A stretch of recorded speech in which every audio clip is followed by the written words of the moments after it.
5 reasons. First, process theology makes sense of a relational world. Now, initially, it's just that I experience the world as intensely relational.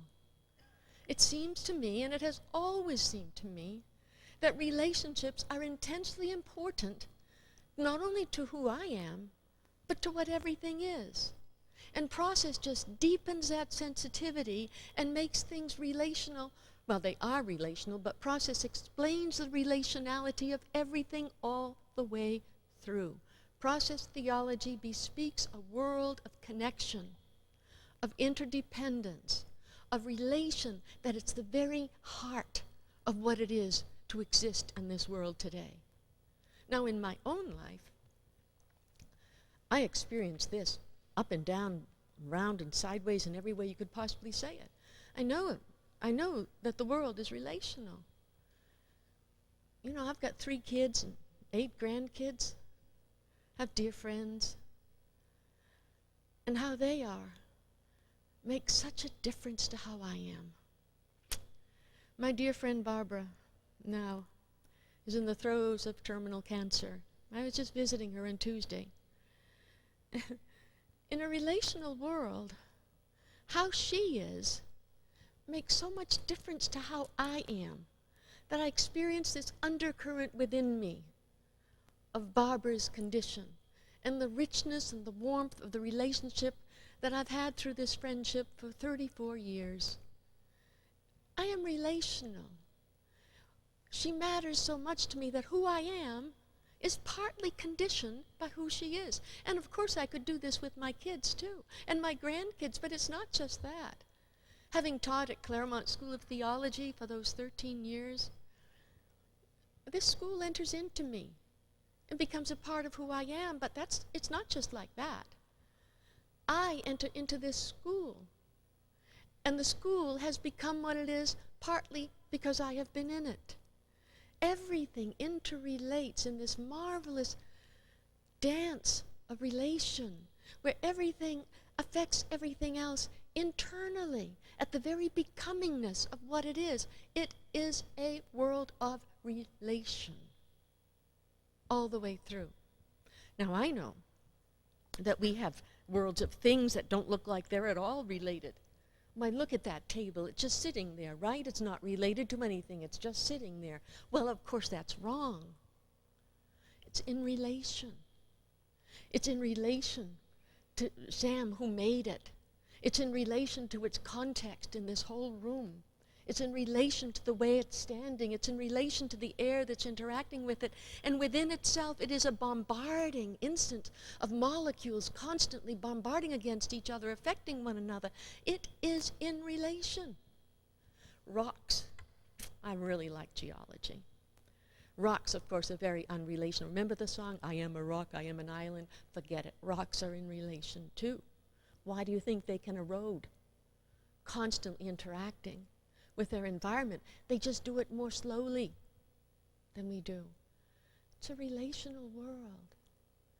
A relational world, and Whitehead kind of explicates the how and why of this relation. A relational world is a world in which evolution is the only possible way of creation. A relational world is one where these various sciences, my brother's a physicist, my son's a chemist, where the sciences aren't separate from the way I think religiously.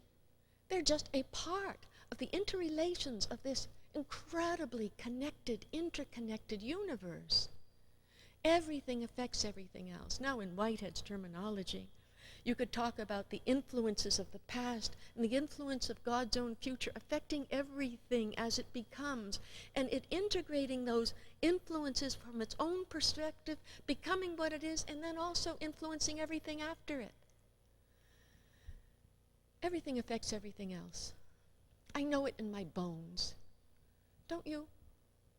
And process theology takes that sense of relation and builds it into the way it speaks about a very relational faith. And you see, it's consistent with the rest of stuff. It's not that here's the world of the sciences, and over here we have this little world of theology that doesn't particularly relate to any of these things. No, it can't be that way. In a relational world, those relations are constantly interfecting, interacting with one another, and therefore theology is a part of an interconnected world. So the theology I develop can read the sciences insofar as I'm able, take data from an evolutionary world, and work it into its theology of creation. It's of a piece with the world, and not a theology that has to be isolated behind some thick lead walls because it can't bear to realize that, in fact, maybe it's a relational world, and what if God actually creates through evolution? Why, take your children out of school lest they learn this horrible fact, and it damage their faith. A relational theology isn't afraid of the sciences. So a relational theology, process theology, is one that not only dares to face the sciences, but delights to face the sciences, because there we learn more about a world of such interconnection that it bespeaks the wonder of a God who creates that way.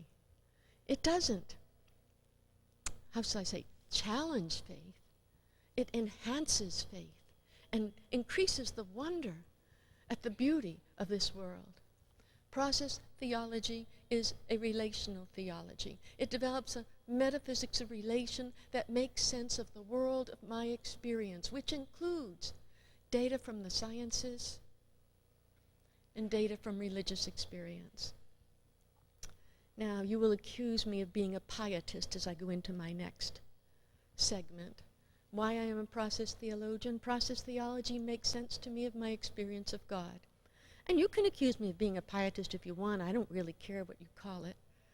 But the fact is, as John Wesley said, I think we have a spiritual sense. Wesley said, you know, we have our physical senses, but there's also a spiritual sense. And sometimes people who think all you have are just, you know, the sense of touch, sight, smell, hearing, whatever. They think since you can't touch or smell or taste or feel God, then clearly there is no God, and I think that's totally idiotic, actually. There is a spiritual sense, too. Now, Whitehead doesn't allow me just to assert that. Whitehead allows me to argue that. And the way would be something like this. It's a relational world, right? Is it possible for anything in this relational world to be unrelated? And the answer is, no way. To exist is to be in relation. If you're not in relation, then you do not exist. Now, we like to say that God exists. Well, in that case, God must be in relation. Now, of course, if you like to do biblical theology, then you'll have a real fine time with this, because the Bible always speaks about a relational God. I can remember when I was a young woman and didn't know any better, people would quote that verse to me, I am the Lord, I change not. And then I read the context. And the context was, God changes not in relation to God's desire for justice and well-being for all creation. And you can count on that there is a faithfulness to the divine character, and the divine character doesn't change. But that has nothing to do with a non-relational God. That bespeaks an intensely relational God. How, then, does God relate to us? In some respects, in the same way God relates to everything in the whole entire blooming universe. Remember I said, in a relational world, what one becomes depends on feeling what other things are. Well then, in order to become, you not only feel your personal past, you not only feel the world around you, you not only feel the weather patterns, you not only feel your friends and how they're doing, you also feel God. You have to, in every second of your existence. I truly think that we are so used to feeling God that we just don't notice it much. It's like you don't notice the air because you're always breathing it. Try taking it away, then you'll notice the air. Process theology talks about a God who is continuously and everlastingly in relation with all of creation, not just human beings. Tables, rocks, galaxies, stars, black holes in space, even cockroaches. God is in relation to everything. How is God in relation to everything? Something like this.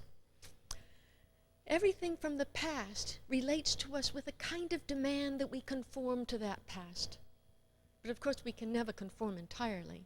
We always have to adapt. God relates to us with a feeling of what might yet be. And what might yet be depends upon two things, maybe more. One, it depends on what is really possible in the current situation in which a thing exists. We talk now about people.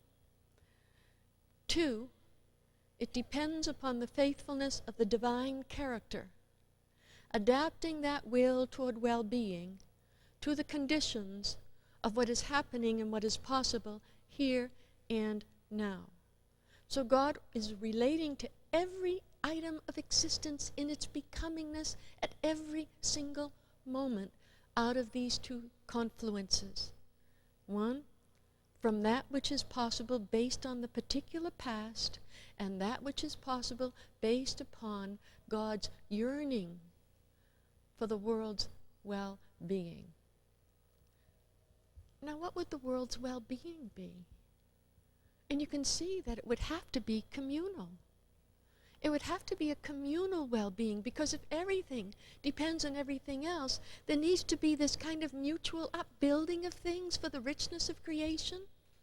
And in fact, what we call evil is like the destructiveness of relationships. God's will or character is for a well-being that is personal and communal at the same time. And this will is adapted to whatever the circumstances might be able to bear. And God comes to us in every moment with this kind of an influence. What we do with that influence depends upon us. Why wouldn't it? You know, I'm a Methodist. I love being a Methodist because I really like John Wesley. He's my next favorite theologian to John Cobb. Okay. Wesley talks about God's universal grace, universal love, God's unbounded care. Process just puts a kind of a mechanism to that. This is adapted to who we are and when we are and where we are, to that which is yet possible for us.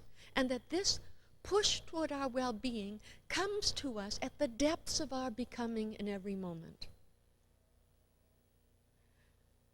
God is always present to us in ways that we can bear. Now, it seems to me that mostly God's presence to us is very incognito. That is, if all these things I've said have any adequacy at all, then God's basic care is not to say, yoo-hoo, yoo-hoo, look at me. God's basic care is for us to look outward as well as inward toward that which is communally for the good, yes? But it's also so, since God is there, it's possible to experience the presence of God. And I say that, and here's where you'll call me a pietist, because I experienced that. I have all my life. And you know, if you have to make sense of your experience, then that framework that you use has got to do justice to the fact that you experience that which you call God. A presence, not yourself, present to you for your good. I have experienced this in so many ways. Sometimes it's very personal. It's like this wave of love that just goes through you. It sort of starts at the top of your head and just goes all the way through you. And you experience this incredible love. Sometimes when you're praying, it interrupts your praying. And you just know this intensity of a love It's not from yourselves. It's not something welling up and bouncing back from the mirror of your consciousness. It's other. It's the presence of God, which leads me into then my third point. Process theology makes sense of the experience of prayer. Prayer is like an openness to the presence of God that is given to us. Prayer is an intentional stilling of various other senses and influences, and a kind of an openness to the influence of God. Now, sometimes in prayer, you get this experience of another presence, but it doesn't really matter whether you do or not, because the point of prayer is to conform yourself to God's will for the well-being of all creation in this relational world, and then to orient your life as much as possible in consonance with this will toward well-being. Oh, it's not an infallible thing. Why should it be? Nothing's infallible in this world. Everything's colored by our experience, by our prejudices even, so that the experience of prayer isn't just like getting notes from a divine secretary informing us what to do now or something. The experience of prayer is often a probing of our own suppositions. But it's real. It's real, and I think it makes a difference, because look, if the God who is present to us is indeed omnipresent, and it's the only omni I really hold on to in a process world, if God is really omnipresent, then the God who is present to me is as present to the people in Afghanistan, and the people in Iraq, and the people in Iceland, the people anywhere, as God is to me. It's not like there is a separation between God and God's presence to me, and then God and God's presence to them. It's not like that at all. There's this intensity of connection, so that if I pray for the situation in Afghanistan, the God who receives that prayer is in Afghanistan as well. And my prayer offers opennesses and energies from the world that God then uses in this relational give and take of existence. God then uses my prayers to do something in Afghanistan that wouldn't be possible without my prayers. Not because God is insisting that first you ask. It's not like that.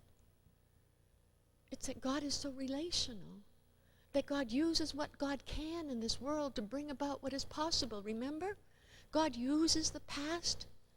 Well, my praying then becomes part of the past that God can use. And it can make a difference to what happens God knows where. And I don't really have to know all of that, because I also think in a process world, once you pray, your prayers aren't yours anymore, they're God's. So God does with them whatever God wants. And you can trust God with your prayers, because that's the kind of a God we have. Well, what about my prayers for my friend Barbara, who's so desperately sick? Cancer of the esophagus. Bad prognosis. What about my prayers for Barbara? Will they make her well? Uh-huh. Yeah, sure. Oh, come on, Marjorie. What do you think? I think this. I think that God's presence is present in a world where death is as much a part of being as being born. And there's not a one of us going to live forever, and we all die sometime. And this may be Barbara's time, but she can die a healthy woman. That there is a health that is deeper than death. And that health is a health of the spirit that can continue to receive love and give love even in the throes of death. And so my prayers for my friend Barbara are for what healing is possible for her. Will she recover from this cancer? The doctors don't think so. It's probably not going to be the case. But can she endure it with dignity and a sense of the love and the presence of God that bring her through that valley of the shadow of death? And I tell you, absolutely.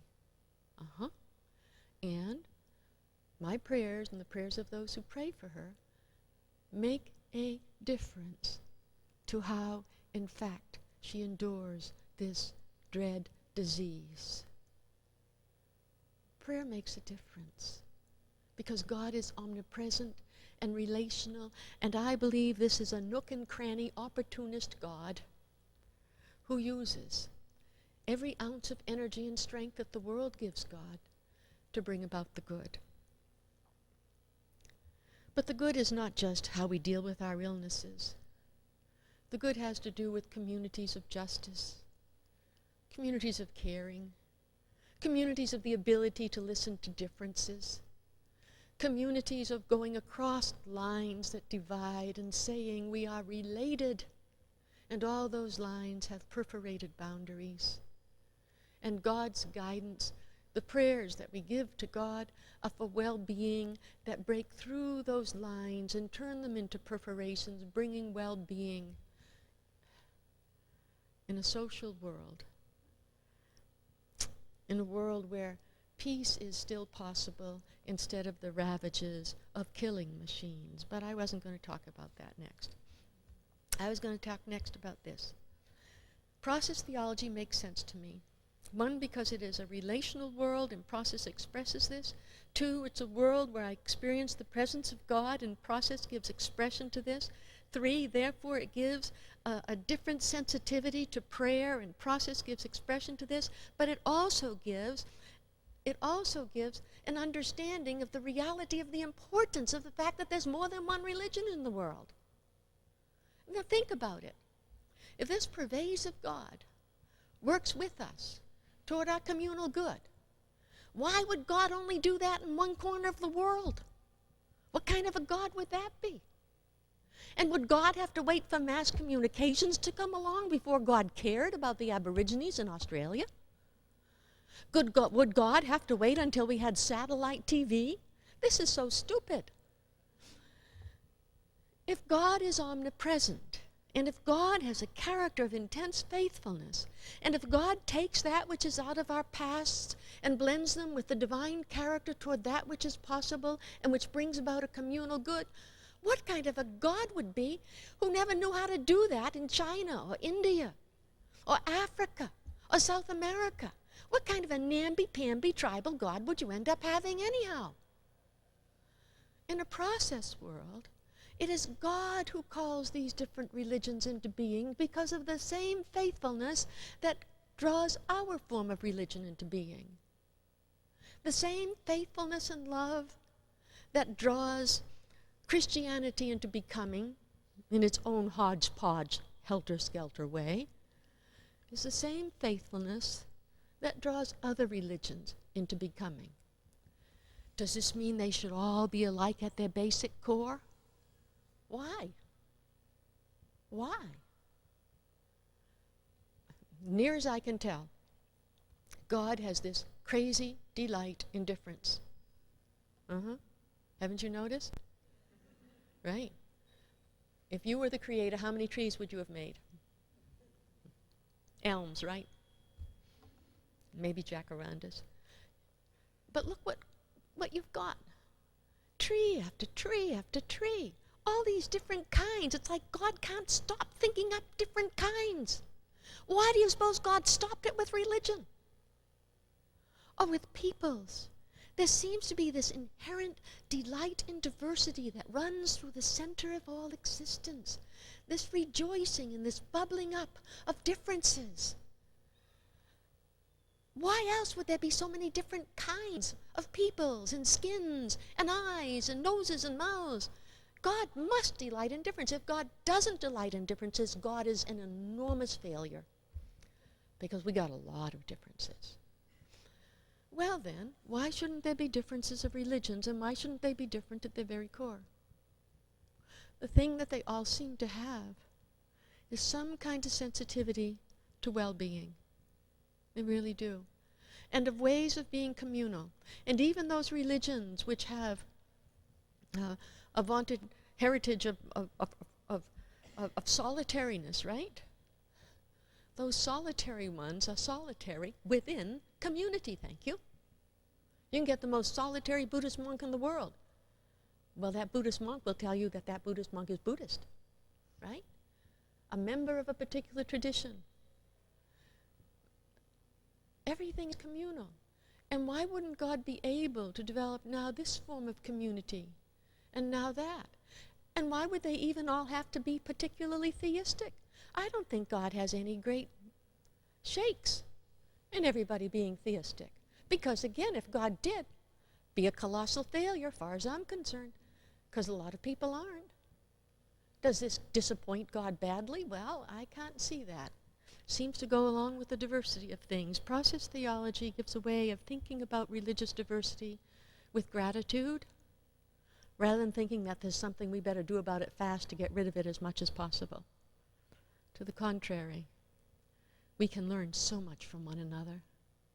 Now, I would say we can learn it from the supposition that out of the richness of particular cultures and particular wisdoms, there is that which is experienced and expressed that's different from what I know as experienced and expressed in Christianity, and I can learn from that, and in and through that learning, rejoice. And then there's something even more that goes along with that. It's this. You know how easy it is to deify our own minds? Like what I think has got to be best for everybody, or the way I think is exactly the way God does everything. Do you see the kind of rank idolatry that's involved in thinking that anyone knows everything worth knowing? Think of the value of different ways of being religious. They sort of counter that peculiar tendency that we have, don't they? So that if you actually recognize that in and through, say, Judaism, there is so much to learn, not to make it into a mirror of Christianity, far from that, but to see it in its own unique beauty, it kind of relativizes one's Christianity in a healthy way. Sometimes people say, relativism, and I think, relativism. Because it keeps us from idolatry, and because it helps us to follow what I think is diversity-loving mind of God, tracing God's footprints now here, now there, with all the delight of a diverse creation. And just think what a difference it would make if we actually thought that it's God who continues to draw Judaism on its path, Hinduism on its path, and I say that path knowing that they're all very complex and many paths inside each one path, and God drawing Buddhism, even though they're non-theistic, but that's another story. God drawing these tribal religions, Yoruba religion in Africa, God who is in this, God who is drawing that. If we really thought that, wouldn't it make the religions of the world eager to become friends with one another? Not to become each other, but to learn from one another? And if, now I know this is terribly idealistic, but listen, if the religions of the world, and there are a lot of people who are religious, could learn to admire those who are different and stumble into friendship, can you think of anything the world needs more than stumbling into friendship? Instead of taking differences of governmental forms, of religions, of sexualities, of genders, of you name it, as a cause for getting rid of the different one. And of course, the two shall become one. The question is, which one, right? I think process theology bespeaks a world where diversity is a potential delight. We have used diversity far to the contrary as an excuse for bloodshed. Maybe God is calling us instead toward a different vision of diversity as an opportunity for discussion, disagreement, and friendship.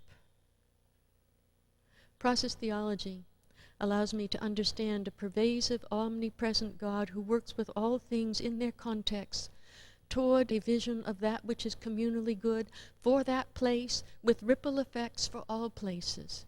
Process theology affirms the diversity of religious traditions. And that makes so much sense out of my experience. Because it never felt right to me that I, of all the world's people, should know exactly how God thinks. How ludicrous. We see through a glass darkly, only then face to face. So, this brings me to my final point, maybe. Yeah, it's final, indeed. Okay. Process theology makes sense to me of a world in which evil occurs and a world in which redemption occurs. In fact, that was what first drew me to process theology. I couldn't understand why a family that prayed together couldn't stay together. I couldn't understand why there should be things such as alcoholism in the world. I couldn't understand why there were those who delighted in the pain of others. I still can't understand that. I remember the time I broke my knee. It was back in 1989, and I remember they had captured Noriega down in Panama and saying all the horrible things that he had done, and I kept thinking to myself, but he had two good knees. He had two good knees. How could he waste his two good knees by bringing about harm to people? How can anybody waste their two good knees bringing about harm to people? How can anyone delight in the destruction of another? How is it possible that there is evil in this world when in a dancing, relational, interconnected world you would think that building up communities would be all of our delight? How is there evil? And what does God do about it anyhow? If God is omnipresent, what good does it do when you have all these horrible things happening? How many people died today? Did you ever hear that song? Sure could use a little good news tonight. How does this happen? Well, if you're going to do a theology that makes sense out of your experience, you better do a theology that makes sense of the experience of evil. Now, some theologies will say, the reason we have evil is because God loves freedom so much that God won't interfere with it. And then I say, then how come we have prisons? If God loves freedom so much that God won't interfere with it, how come we interfere with freedom all over the place? It can't be the fact that God loves freedom so much that God doesn't interfere with it. Maybe it could be that there is such a thing as freedom and God cannot interfere with it. A limited God, a limited God. And people go crazy over that. And I don't know why they go crazy, because all their experience tells them that's the way it is. Either that, or you have to say, God wanted these people to do these horrible things. And if that's true, what kind of a God is it? Not the God of intense love that not only I experience, but, I'm a Christian that I see in Jesus Christ, and that I see in people who are models of Christ's love in today's world. I can't believe that. Process says the world is in relation to God, and every particle of the world receives from its past, receives from God, and does with those influences what it will in its own circumstances. And not even God can change that. Now, theoretically, there was no necessity for there to be humans at all. And maybe God took a pretty big risk if God pulled the evolution of the universe, on this little planet anyhow, toward the evolution of human life. Because there is built into everything, whether you like it or not, an element of freedom. At some level, it's indeterminism. At human levels, it's not a stock, 18 ounces of freedom. It's variable.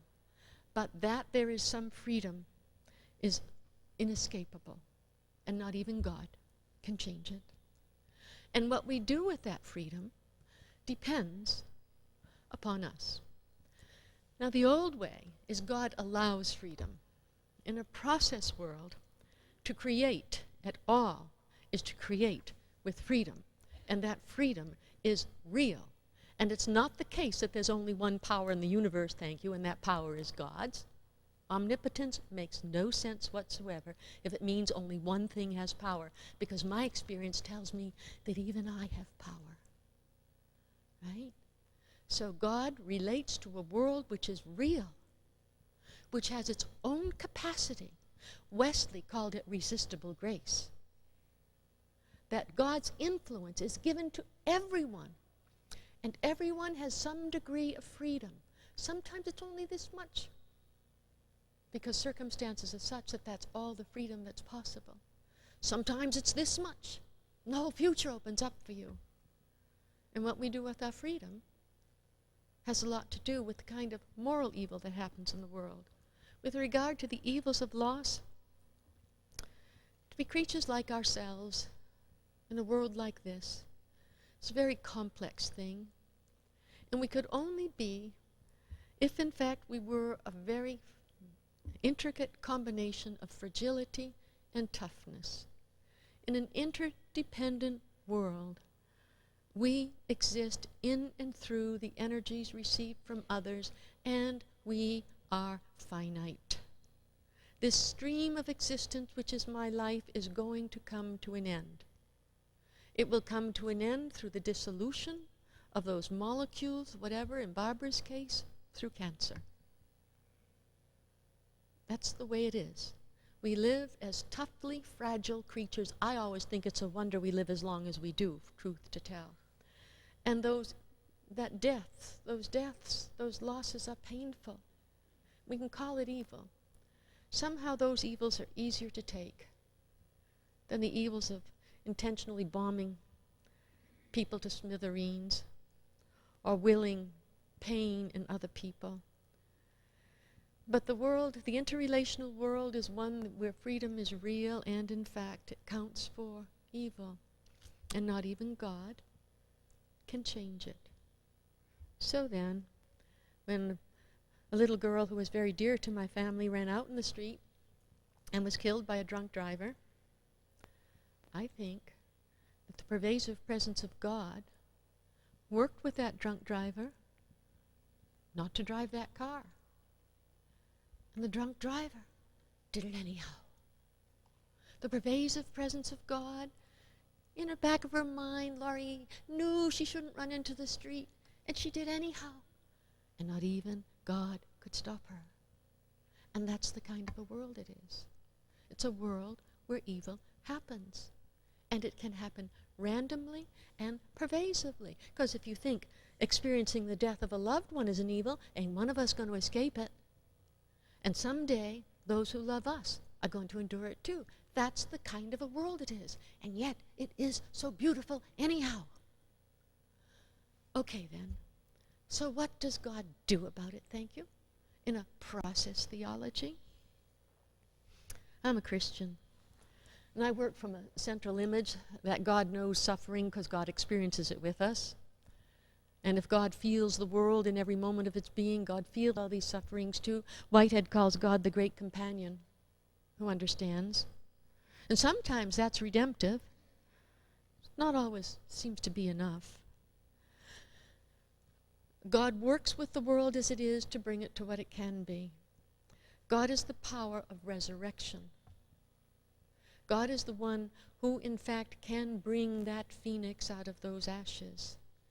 I've seen it in my life, haven't you? Things that seem to be so bad that you just couldn't recover them from them, and yet you do. And not only that, but good can yet come from this.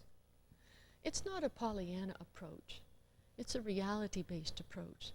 God is the power of creative transformation, or in Christian terms, God is the power of resurrection. So that even out of an Auschwitz, God cannot prevent it, but God can see that what good is possible in spite of that Auschwitz, and even through that Auschwitz can happen anyhow. Much better if it never had happened in the first place, but not even an Auschwitz can defeat the resurrection power of God. And that resurrection occurs in this life as we open ourselves to the power of God's love, and open ourselves to the power of community beyond our own same kindness, and open ourselves to the power of friendship with those who are different. And then you see, because I'm a process theologian, and because I think that God receives everything in the world, feeling everything inside the divine nature, process theology gives me way to talk about a resurrection that is more than in history, but there is a resurrection into the very life of God. And that when our life on earth is over, in fact, before that, if you want to know the truth, In every moment of our existence, we are taken into God. And I think that when our life on earth is over, when Barbara's life on earth is over, she will then be intensely aware of her life in God.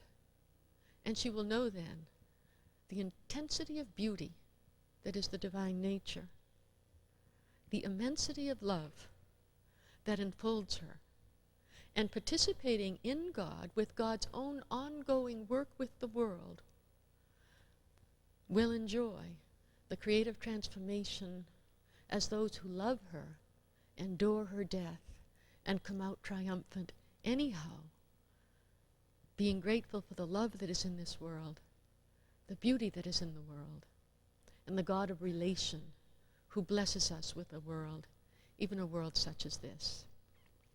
I'm a process theologian. It makes sense out of my experience. It gives me a way in the world and shows me ways where it seems there is no way. It gives me the power of hope. It gives me the power of trust. And you know, in the real depth of things, it finally gives me the power of realizing that if it is a world of relation, that the deepest power of all and the most enduring power of all is the power embodied by God, which is the power of love. Thank you very much.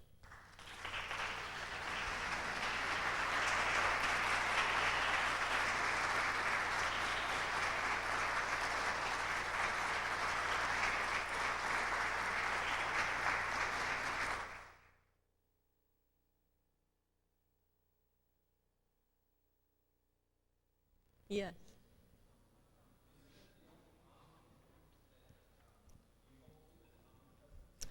Well, see, so it depends, because people have defined omnipotence as if God had ultimate power and finally the only power, and I just don't think that's true. And people have defined omniscience often as God knowing everything that's ever going to happen, and I think that's nonsense. I think God knows everything there is to be known, which is to say that God knows the past entirely. And the older I get and the more forgetful I become, the more I appreciate the fullness of God's knowledge of the past. And God knows the probabilities of the future. But what will happen, even God doesn't know until it does. So, if omniscience is defined that God knows a block universe, I think that's totally insupportable, because there is no block universe, and if God knew a block universe, God would know something that wasn't so, in which case God's knowledge would be false. But if it's a relational universe and a becoming universe, even God waits to see what happens.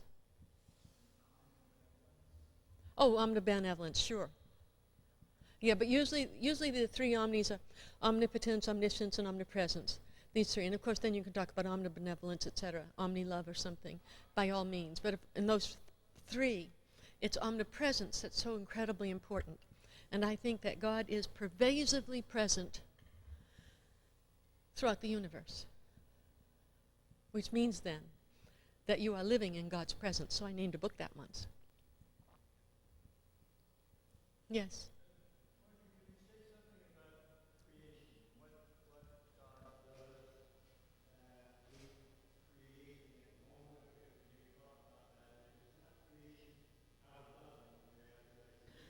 I don't know about creation out of nothing, because I've never experienced that.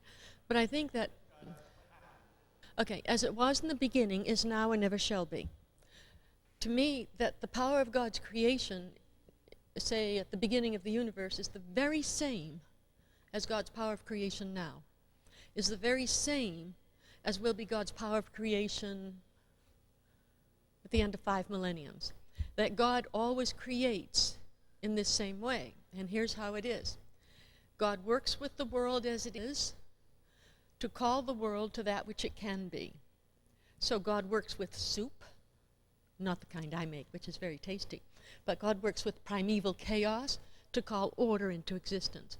Or let me take it in terms of Genesis 1.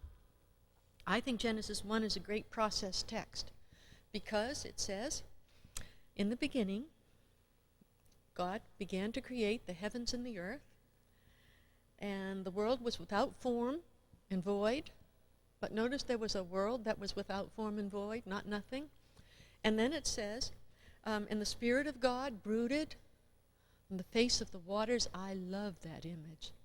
Brooding Spirit, thinking, what shall I call into existence? And then the text says, God spoke. Now remember I told you that from a process point of view, there is nothing that is not touched by a call from God toward what might yet be. God spoke. Let there be light. And then the creation responds with light. And God says, it's good. Now, given this is now possible. Let there now be. So what you have is this kind of call and response creation in Genesis 1, and that's how God creates with us. God takes our circumstances as they are and gives us a call to become what is still possible. And once we respond like that, God then takes our response and works it into the next call. So the only kind of creation I know how to talk about is a creation of God wooing the world into existence, calling it into becoming that which will mirror as much as possible in its context, in its time, the very nature of God, which is love. And I think it was that way in the time of which Genesis speaks. It's that way now, and it will be that way forever. I see no point to talking about creation ex nihilo because I don't know what it means. I cannot imagine nothing. Nor can I imagine a God unrelated to anything. Now some people used to say, oh good, we have a notion of the Trinity, that means God is in relation to God's self. But to me that's not enough. I think, nor is the true doctrine enough there, because that internal love necessarily is also an external love. So, since none of us were present 13 billion years ago to give a definitive answer to exactly how it happened, I think what we should do is just take it on faith that as far as we can see, the way God creates now is probably the way God always created. But what do we care if it wasn't? It's God's business, right? What we know is that God is faithful. So, process theology doesn't have a doctrine of creation ex nihilo because it doesn't know how to talk about that. But it sure has a strong doctrine of creation, biblically based. You know, I never could figure out why creation ex nihilo was so important. I try sometimes to think about it. Why would it be really, really important that there be nothing except God? And for the life of me, I can't think of why. Maybe because that would show God has so much power, but I don't need that to show me God's power. I have the Gospels to tell me about God's power. I have my experience to tell me about God's power. I don't need that once to have been absolutely nothing that nobody ever saw anyhow, because if anybody saw it, there wouldn't have been nothing, right? Anyhow, and you know Augustine's answer, so I can't figure out why it's so important to people. Yes?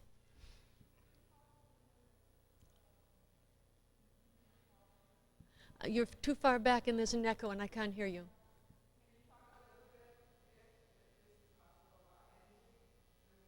Oh, energy. Well, my brother's a physicist, so I should be able to talk about energy.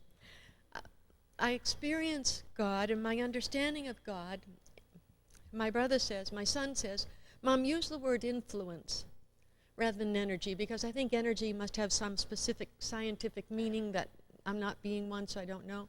So influence might be a better word. That influences from God affect us. Influences from everything affect us. And influences are internal. Not like a jacket like you can take off. And you're not much different with it off than you are with it on, except it looks better on, right? That the influences are the internal stuff of what we are. So the influence of God enters into the internal stuff of what we are. But what we do with that internal influence is what makes us ourselves.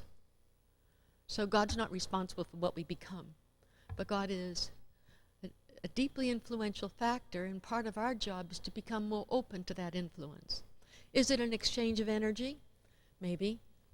All I know is it's a deep effect, and it's a connection that's more than eyes can see, but it's real.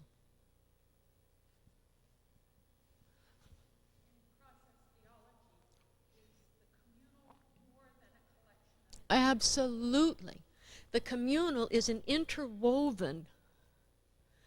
Now see, even here, sometimes I wish I had the eyes to see it. Sometimes I imagine that there are these silver threads weaving all through us. And even though we're separate, there are really these silver threads that connect us. Now going back to your question about energy, maybe I could use that language, not as a scientist would, but as a theologian maybe, that there are these energies that bounce back and forth and among us that create us as community. A community is not a collection of individuals, A, B, C. It's an interweaving of individuals so that each one is affected by the others. So when you have a community like the church next door, of which I am a very happy member, what makes us a church is not that we all happen to have our name on the roll, but that since we share this church, who you are enters in a distinctive way into who I am, and who I am enters into a distinctive way into who you are, and this weaving takes place all the time so that the church takes on a particular character. And that character is an intent to mirror the love of God among ourselves and in the wider community. That doesn't always happen, as you may have noticed. But I think it is the intent. So, no, it's not. It's the furthest thing removed from a collection of individuals. It's an interweaving of persons that creates community. And the community always has fuzzy edges. And the community's job, I think, is to see to the perforated edges that the goodness and love that's generated in the community should flow beyond the community into the wider world. It should be a mission, and its mission should be friendship. In this interweaving, would you speak about the past and the present? You spoke about influence coming to us from the past and becomes the present. But I'm wondering, is there any sense in which being simultaneously present? Oh, simultaneously present to one another? In a process, well, see, you have to, at a technical level, at the level of describing what quarks are like, there's no simultaneity. There's this infinite receiving, coalescing, and giving. And the connections are pulled in and sent out at the quark level, but we don't live at a quark level. We live at an interpersonal level. So at the interpersonal level, yes, there is a simultaneity. But at the metaphysical level, there is not. At the interpersonal level, it works this way, that the continuous buildup of those receivings, integratings, givings, that's what all of our molecules and cells are composed of, our brains, our whatever. Like there's all this becoming going on that makes us who we are. It's why we age. I wonder why God thought up aging. Nonetheless, but we are a self. And one of the deepest forms of being a self is to be in intimate relationship with another, whether that other be a friend, a spouse, partner, a child, a grandchild, to be present to one another in a kind of an openness that mirrors in a little bit of a way the kind of openness that we cultivate in prayer. Openness to the energies of the other, openness to the well-being of the other, and an openness to giving in this kind of interchange with the other. So there can be a kind of a simultaneity at the interpersonal level, but at the metaphysical level, there is no simultaneity. Maybe there is an exception. All things are present everlastingly in God. So in God, an event that happened in the year 952 is as present today as it was in 952 at 10 o'clock in the morning in Paris, in a cat. I mean, that every moment of the past is present in God. So there's a kind of simultaneity then in God. But in finite existence, in this continuous process of coming into being, perishing, and coming to being, there's no strict simultaneity. At least I think that's the way that's is what I learned from the world of physics.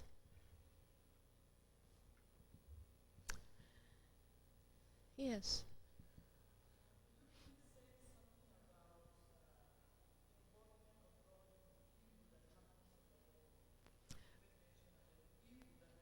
Oh, in God? I think it is transformed in God. I think, oh, in the world. What happens to the evil? Yes.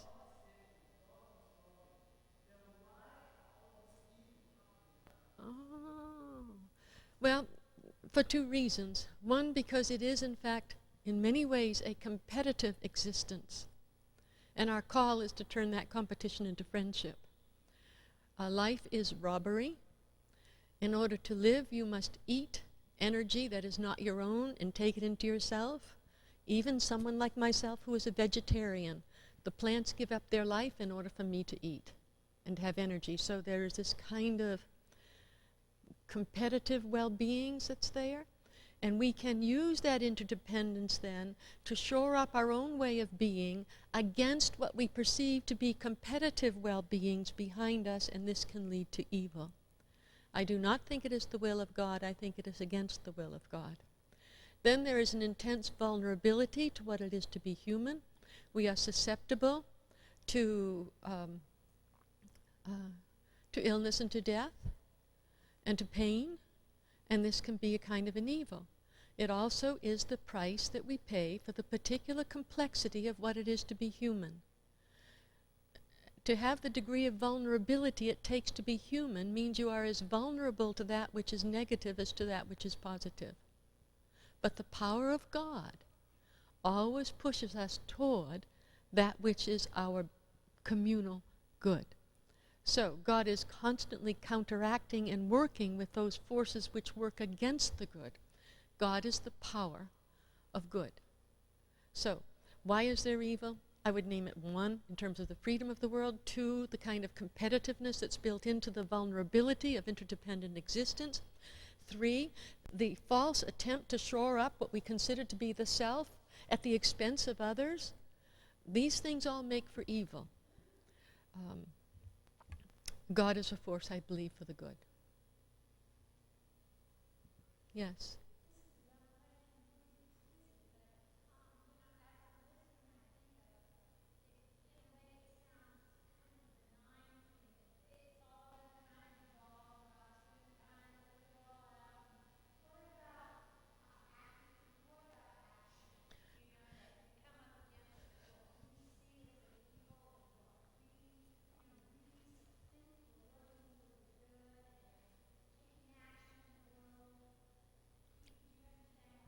I think it is our responsibility to work with God toward the good, which means it is our responsibility to counter the evil and not just sit back passively, because it's a universe in which God works with us for our good, but God does not work apart from us for our good.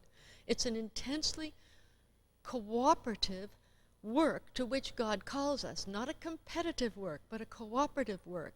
And if we don't join God in that work, it will not happen.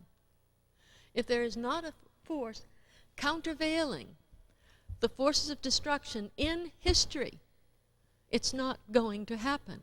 We have to work for the good. If we think it is wrong for, well, here I was at the farmer's market and this person was there with a petition for the 3 strikes, to argue against the 3 strikes law, that maybe it might not be just for persons, they've done, they stole those, they smoked that marijuana, or they stole those videos to be sent to prison for 25 years, then it's not going to stop if we don't do something about it. So I sign the petition and see what can I do in terms of my political action. If you do not do anything about it, that is to support it. So it's a call to intense action.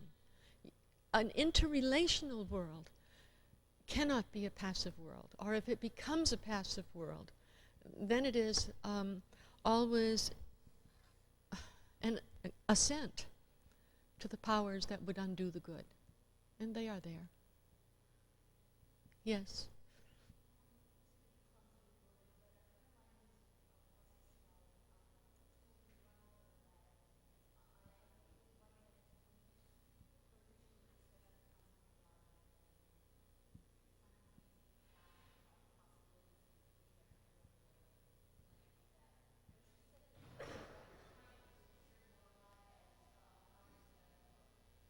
Oh. Well, I would disagree with that.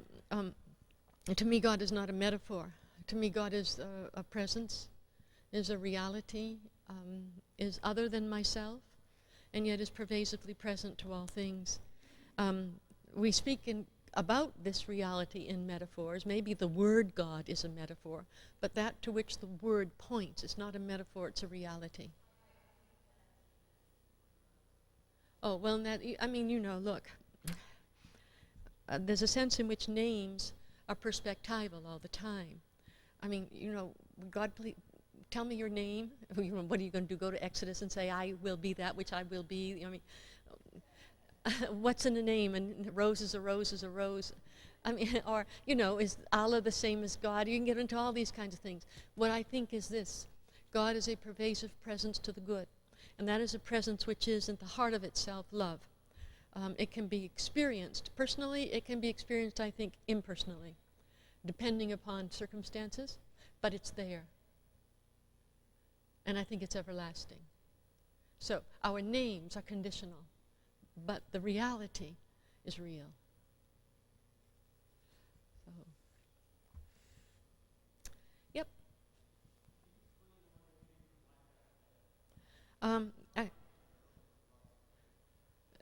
Can I explain life after death? Well, probably not, but I can talk about it. In a process world, God receives the energy of everything in every single moment of its being. If God receives it, and if God is everlasting, then is not that which God receives everlastingly present in the nature of God? And if God receives that which is, does God receive only the shell of what a thing is, or does God receive the heart of what a thing is? Now, the shell of what a thing is might be its photograph, right? But the heart of what a thing is its subjectivity. Does then God feel everything except its subjectivity? And I think, what good does that do? What sense does that make? If God feels that which is, then God surely feels the deepest aspect of that which is to say its subjectivity.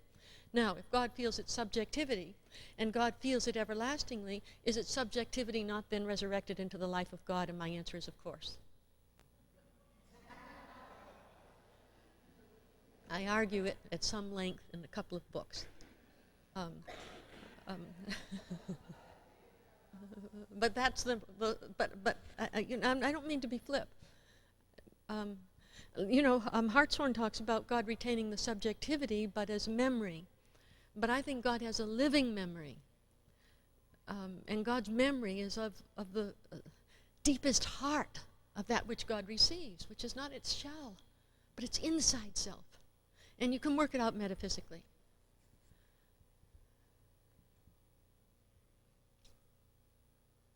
Right. Some of us haven't read your exchange with your brother, the physicist who calls himself an atheist. Does he still resist your concept of God, or is it traditional concept? Well, it's really traditional concepts he rejects. My brother is a physicist, and he has written a book that's been in existence for 1,000 years practically. It's called Conceptual Physics, an introduction to your environment. And the bane of his existence is fundamentalists in the classroom who go ape over the fact that maybe there's such a thing as evolution. Because if there's evolution, then clearly there's no God, right? Anyhow, they drive him totally crazy. And so he has decided over the years that religion is bonkers. And then he thinks all religion is reduced to Pat Robinson and Jerry Falwell. You should hear my brother. He goes totally crazy. For a physicist, you'd think he had more sense in his head. And besides that, he's got me for a sister, right? But he gets these stereotypes in his head. Well, there was a story. I run this little thing, Process and Faith. And you know how it is if you run this little nonprofit. You're always trying to make your budget, right? And it costs us over $10,000 a year just to do this little journal. And it's hard getting the money. Well, my brother makes bukus of bucks off of his physics books. Like, how do you like $600,000 a year? This is a lot of money. I said, Paul, if you really are against Jerry Falwell and Pat Robinson, you owe it to your convictions to support this little journal that gives an alternative way of thinking about God. Now, why don't you give me $10,000 for this little journal? And he wrote back, he doesn't believe in giving to religions because he doesn't like them. And he said, I've always wanted to tell religious people why I didn't believe in God. If you will publish my article, unedited, I will give Protestant Faith $10,000. And I thought, we will not be bought. And it so happened we were having a big meeting that very night. And so I went and self-righteously was explaining to John Cobb and these others about what my brother had said. And John threw his head back and he laughed and he said, Marjorie, take him up on it. He said, ministers are always dealing with that, and you write a response. So I wrote back to Paul and I says, if I write a response, is that okay? Will you still do it? He said, deal. So in that book, little thing up there that's got the real pretty cover, my son takes the cover, there's a dialogue between my physicist brother and me. Now, it really needs to be a better dialogue, so I've asked him for another $10,000 if he'll do a response. And because he wrote his article and I wrote a response, but he really needs to write a response to my response to make it a true dialogue. I asked him, but he hasn't answered yet. But the truth is, he has sort of softened, interestingly enough. He has sort of softened, and even though he does think religiously in extremely stereotypical modes, you should hear him spouting off about how the Old Testament God is full of vengeance, I think. Did you ever read the Old Testament? Come on, tell me, did you? And he says, no. And I says, case closed. So anyhow, it's back there. It's a family thing. I adore my brother, and he adores me back. Anything else you want to know about my life? Yes.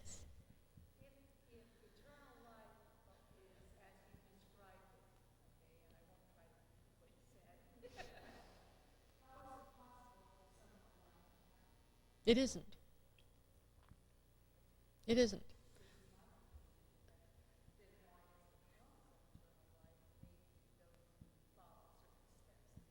Oh, well, because I think religions are always, she said, then how come the promise of this eternal life is written as contingent upon following certain steps?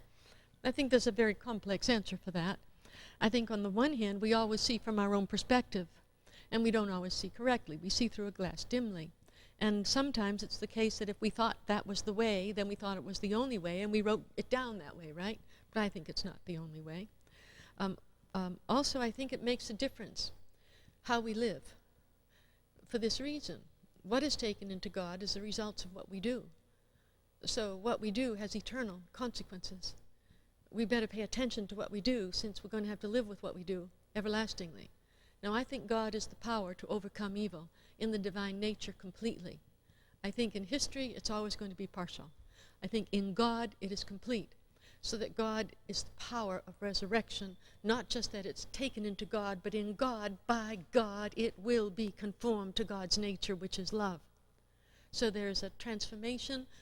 Read 1 Corinthians 15, talks like this. So in other words, there is a judgment, and that judgment is in God, for God, toward the glory of God, which is finally, as any good Methodist knows, the love of God. So things will be transformed in God, but what is transformed depends upon what we do in this earth. It is to our good that we live toward communal well-being, because it is a fearful thing to fall into the hands of the living God. In other words, it's not an anything goes life.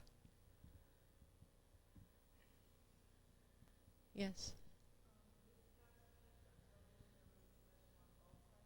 Yes.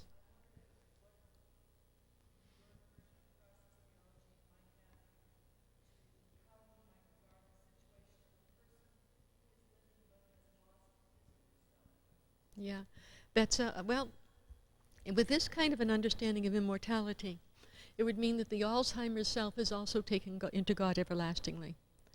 And that in God, the many selves that we have been, which is a cumulative process in this life, we become a composite self in God, but that the core of that composite self is in and through the compassionate love of God, so that in God she will embrace her Alzheimer's experience with compassion and richness and beauty and love, so that all things are redeemed in God. Not cast out, but redeemed in God.